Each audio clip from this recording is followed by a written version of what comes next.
Welcome to the Verdin Verdict Sports Show. I'm joining you live on the air. Hopefully, we're gonna make up a lot of the mistakes that we had yesterday on air. Technical difficulties. We had a little bit of lag. Tried to adjust some of the settings, so hopefully we got that fixed going forward. We talked to Brian Kelly today, and we got important information on a lot of the situations that LSU's facing right now. The team had a rough patch this weekend, and really a rough patch in general the recent weeks. Not looking how we wanted them to look, but Brian Kelly updated us on the process and just kind of emphasized the fact that wants LSU fans to realize this is still a rebuild, and this team is still finding its way, and they're still trying to make sure that they're buying in on the scheme and buying in on the lessons, being taught. He also emphasized that he needs to be a better educator, and if the kids or the players aren't retaining the information or aren't putting in, putting in the scheme in game time, it's probably a conflict of how it's being taught. So go ahead, make sure to follow, like, share the stream, leave your comments, leave your takes at any point, anytime throughout the chat. I'll make sure to be going through that later on. But for right now, I'll give you the notes from the press conference with head coach Brian Kelly earlier on.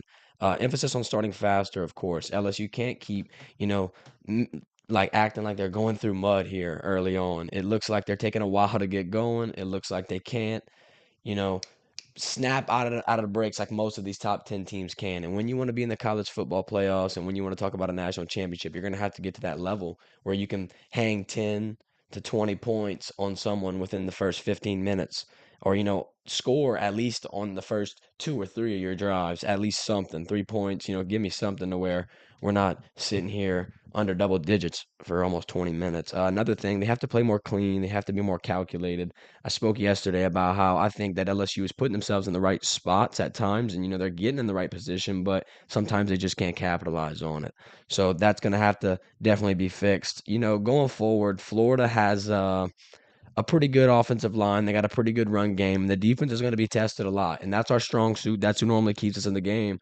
So it's time for the offense to show up and start getting gelled. We can only sit here and wait for so long. The offensive line is going to have to come out on their P's and Q's.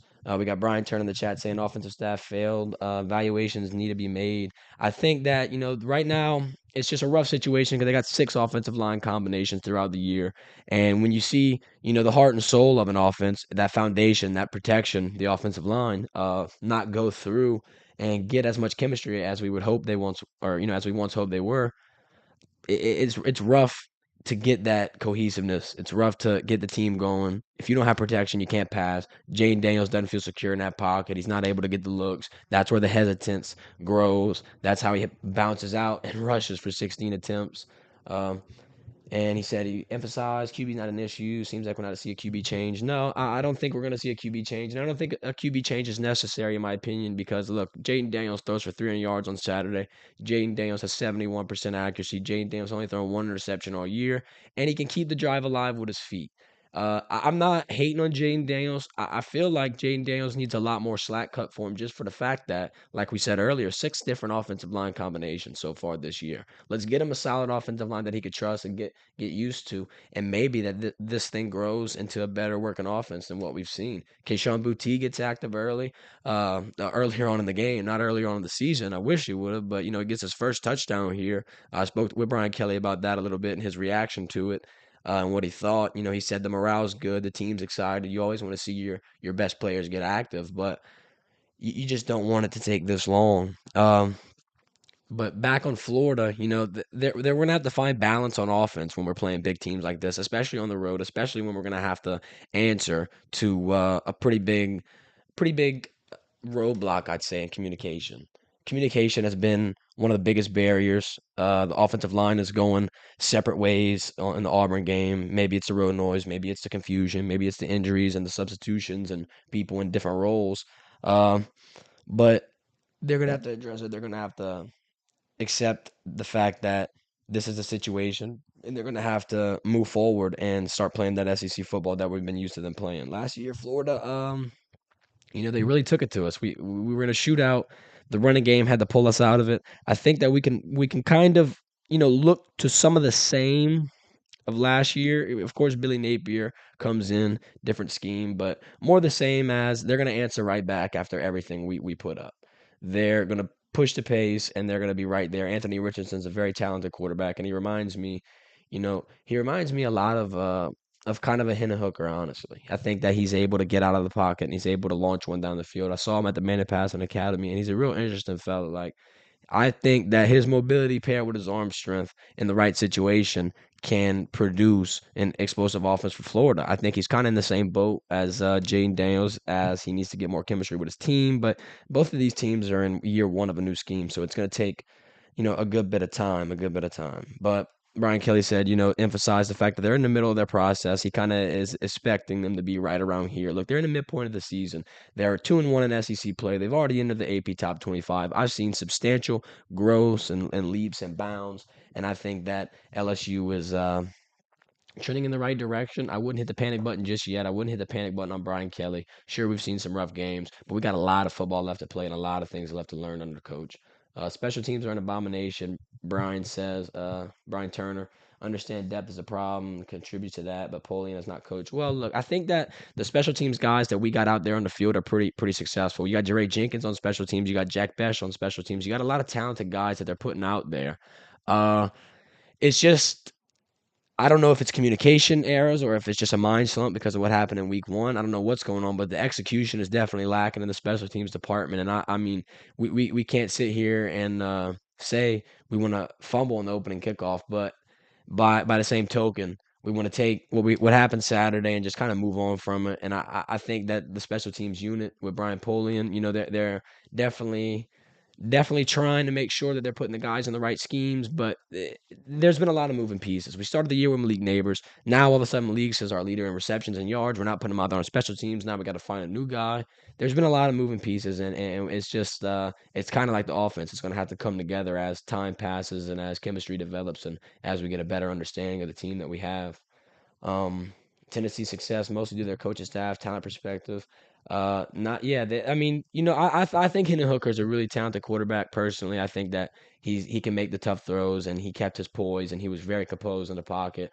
Their running back small. I think he was. He got active. He had a pretty big run, a pretty grown man run that I thought flexed some muscle. So some of their skilled players were pretty impressive. They had some SEC Player of the Weeks as well after that impressive performance. They're a top 10 team, so they got some talent on there. But at the same time, I do agree coaching and play calling definitely is what it came down to. At the end of the day, when it's 40-13, LSU's got to find a way to draw something up better than that. That's not LSU's offense, and that sure isn't LSU's defense, letting 40 points given up on them. Do you think we staying away from the run game, trying to establish it, keep pace with Tennessee, like tight? Lights are too bright for coaches and players. No, I don't think we're staying away from the run game. It's it's just kind of a finicky thing right now because of the offensive line. It's kind of hard to sit here and put the trust in that, especially with Armani Goodwin out. You got Josh Williams, who at the end of the day was still the running back too, so he's getting out from under him. Or his rust out from under him. Not necessarily rust, but he's getting those legs, those midseason legs. Armani Gillen was seeing a majority of the carries, and of course Jaden Daniels. So the run game, these guys are gonna have to get active. They didn't have that many attempts. They didn't have that many tries. I don't know what the case may have been, maybe because of the pressure that they faced. But at the end of the day, Tennessee's defensive pressure, it definitely put a limit on LSU, and it definitely showed some of the flaws of that offense. It definitely showed the hesitance in Jaden Daniels, and it definitely showed the offensive line not protecting him. He got sacked 5 times. He got hurried a lot. He had to get pushed out of the pocket. I like Jaden as a passer. I think his freshman year was pretty good. He's coming off of a rough year. Mike Denbrock's trying to work on him with a lot of things, changing his game. He's seeing a lot of personal trainers in the offseason. He's putting the work in, and I think it's shown on the accuracy side.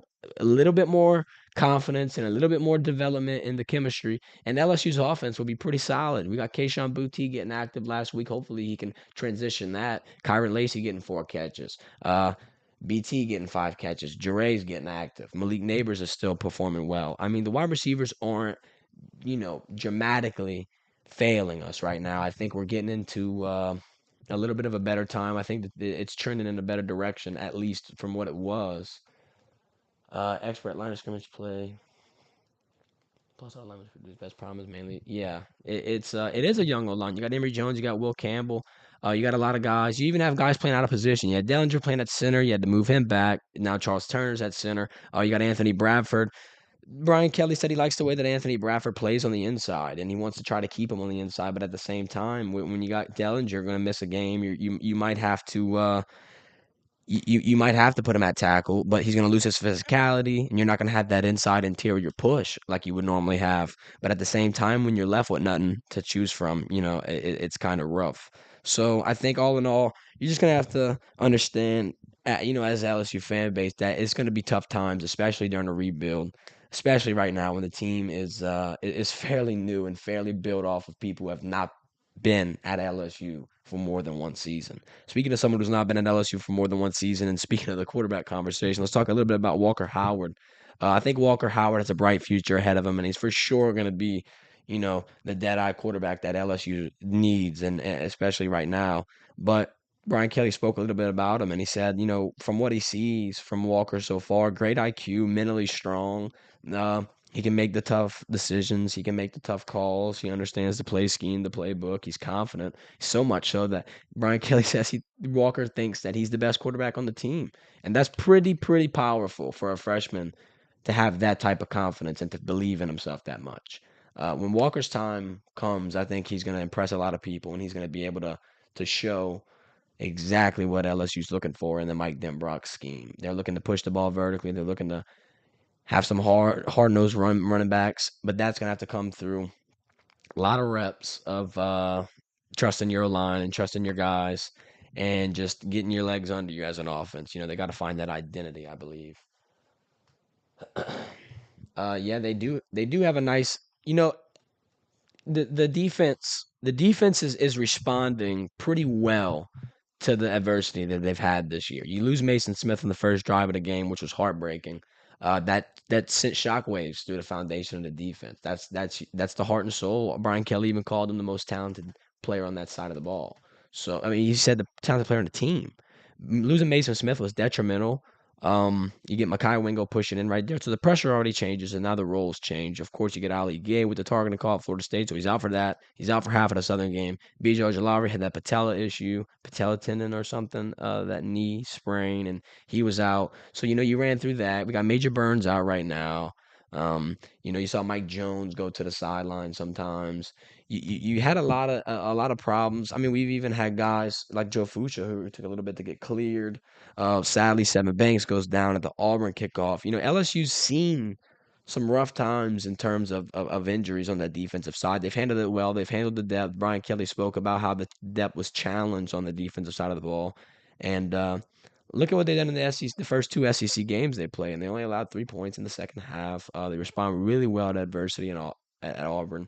Tennessee game wasn't so good, but you also don't see Harold Perkins on the field much against Tennessee, which confused me. I mean, Harold Perkins has put on a pretty good showing. He's a couple tackles behind leader Jay Ward. Uh, I think Perk Ford, he's doing good, man. I trust Perk. That's one of the better freshmen in the SEC, and I don't know if it's a scheme issue that he didn't see the field Saturday. I don't want to speculate too hard on it, but hopefully we see him on the field here this Saturday against Florida because we're going to need him.